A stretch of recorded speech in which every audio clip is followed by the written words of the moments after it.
Makinig kang mabuti. Ang relasyon, hindi yan puro saya at kilig lang. May mapait na realidad ang kailangan kang mamulat upang hindi ka mauwi sa masaklap na karanasan. Ngunit bakit mo pa kailangang maranasan kung pwede ko namang ituro sa iyo para maiwasan, hindi ba? At iyan ang pag-uusapan natin sa video na ito. Huwag na huwag kang papasok ulit sa relasyon nang hindi mo ito nalalaman. By the end of this video, you will become 10 times smarter when it comes to leading in a relationship.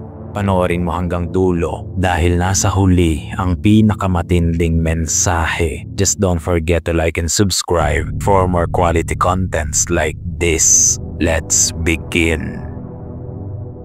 Number 1. Sex is meaningless. Kung isa kang lalaki, makinig kang mabuti. Karamihan ng babae sa panahon ngayon, wala nang konserbasyon sa sarili. At ang masaklap na realidad dyan, hindi porket naikama mo na siya, sa'yo na agad siya. Maraming babae ang wala nang pake sa kanilang puri. Kaya niyang makipagyugyugan sa'yo buong gabi. Tapos kinabukasan, astang parang wala lang nangyari yan. Akala mo sa'yo na siya porket may nangyari sa inyo? Nagkakamali ka. Hindi ikaw ang nakauna, baka nga pang 100 ka pa. At ang matindi dito, kapag ikaw ang unang nahulog, durog ka. Kaya't paalala ko sa iyo, kahit gaano nakatagal kayo ng partner mo at kahit nagawa nyo na lahat ng posisyon, ngunit wala namang namuong tunay na koneksyon sa isa't isa. Huwag kang pakampante masyado. Tandaan mo, attachment comes from value, not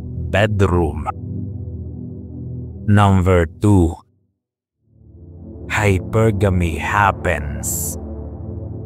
Sa pakikipagrelasyon, hindi pwedeng basta ka na lang tatanggap ng tatanggap. Kailangan mo rin magbigay. Value ang labanan dito. At pagdating sa mga babae, may hypergamy na tinatawag. At dulot nito, kapag napatapat ka sa babaeng hypergamous, kawawa ka na agad. Dahil ang babaeng hypergamous, hindi yan makokontento sa iyo. Dahil napakabihira lang mangyari ito. Sapagkat hahanap at hahanap yan ng mas valuable na lalaki kaysa sa iyo.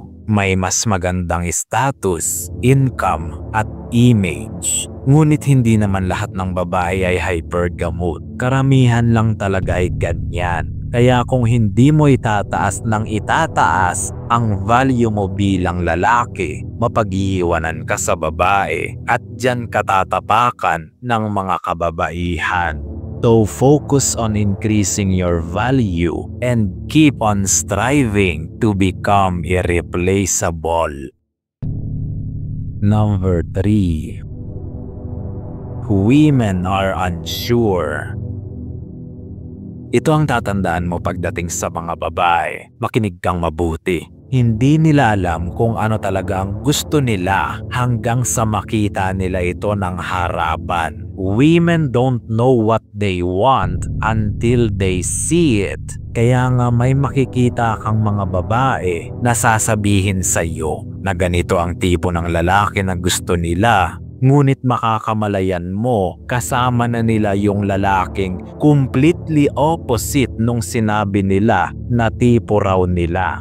Madalas yang ganyan sa dating market dahil ang mga babae, puro sabi-sabi lang yan. Ngunit iba naman ang kinikilos nila. Kaya nga ang sabi ko sa iyo, huwag kang maniniwala masyado sa sinasabi nila. Bagkus, ang mga kilos nila ang babasahin mo dahil iyan ang hindi nagsisinungaling. Women cannot keep their words, so learn how to read their actions. Number 4. Women respect results.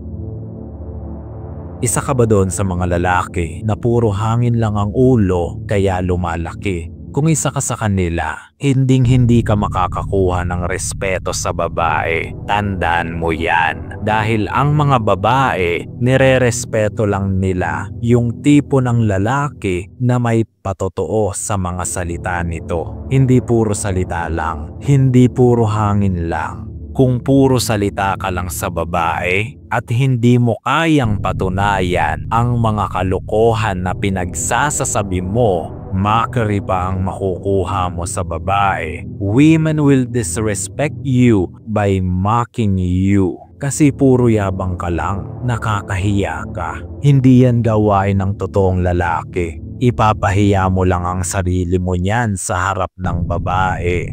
Well, siguro sanay ka naman ng pagtawanan, kaya ganyan ka.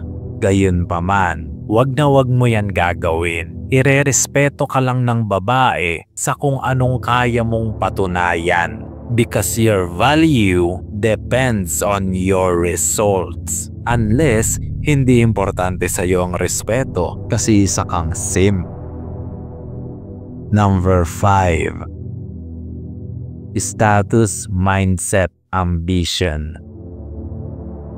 Speaking of results, ang tatlong yan ang magiging guidelines mo sa pagkamit nito. Ano mang status, mindset at ambition ang mayroon ka, yang tatlong yan ang magiging batayan kung anong klase kang lalaki. Ano bang status mo ngayon sa buhay? Maipagmamalaki mo ba ito? Proud ka ba sa status mo ngayon? How about your mindset? Nasa simping mindset ka pa rin ba? Basura pa rin ba ang mindset mo? Do you have a strong or weak mindset? Kumusta naman ang ambisyon mo? May ambisyon ka ba man lang sa buhay? O ayos na sa'yo yung ganyang kababawan? Na itatanong mo man lang ba ang mga yan sa sarili mo? Dahil kung hindi, wala rin sa akin ang sagot. Ngunit ito lang ang paalala ko para sa iyo. Hanggat hindi ka proud sa status na mayroon ka, hanggat basura pa rin yung mindset mo at wala ka man lang ambisyon sa buhay, wag na wag kang papasok sa relasyon. Masisira ka lang ng malala at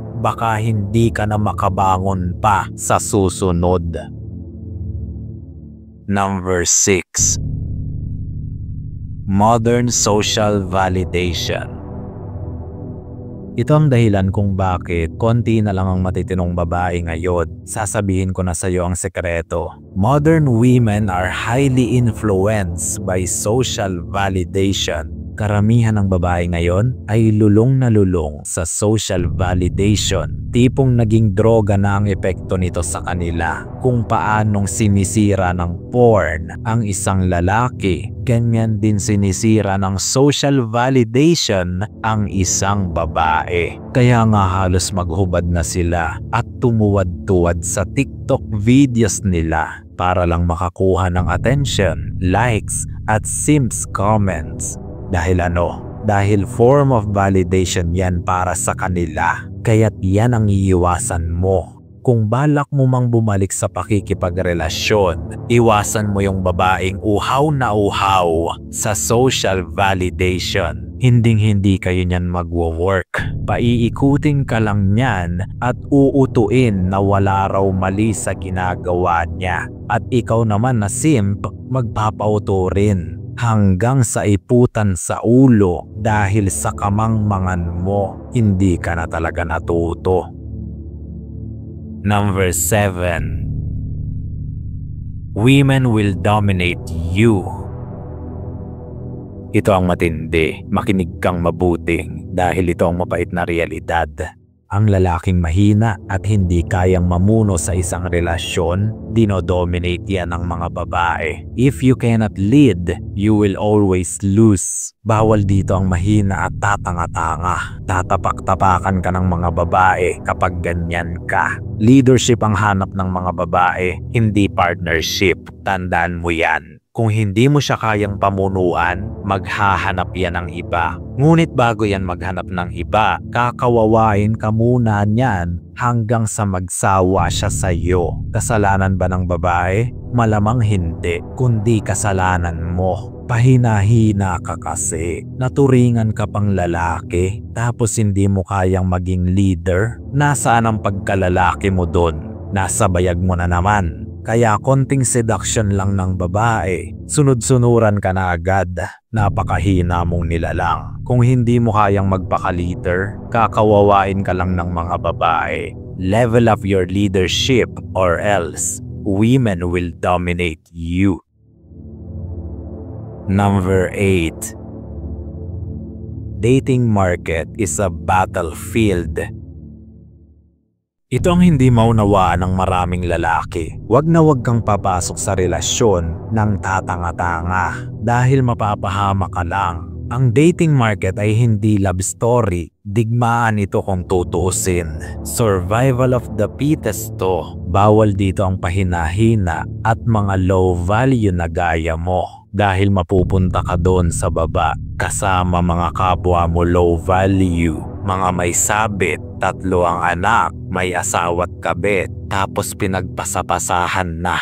Mga cheap at low class, nandyan sila sa baba. Kaya kung hindi mo itataas ang value mo sa level ng standards na mayroon ka, sa baba lang din ang bagsak mo. Mga tira-tira at pinagsawaan na, mga leftovers na tigang at mga desperado na. Hindi ito gaya ng napapanood mong mga romantic movies. Ito ang realidad ng dating. Kung may low value mindset ka at ayos lang sa'yo ang patikim-tikim ng mga tira-tira ng iba, bagay sa'yo yan. Para kang maruming daga sa kanal na nabubuhay sa pamamasura.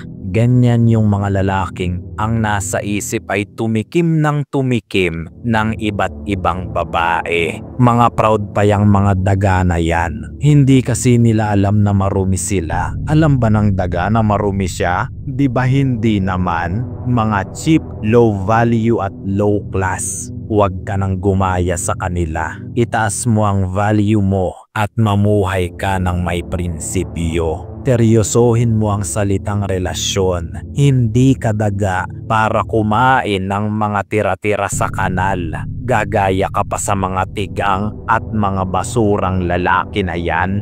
Mag-isip-isip ka nga. Gayunpaman, marami nga ang makakapakinig, ngunit iilan lang ang makakaunawa. Hanggang sa muli nating pagkikita, mga tapat kong kawan.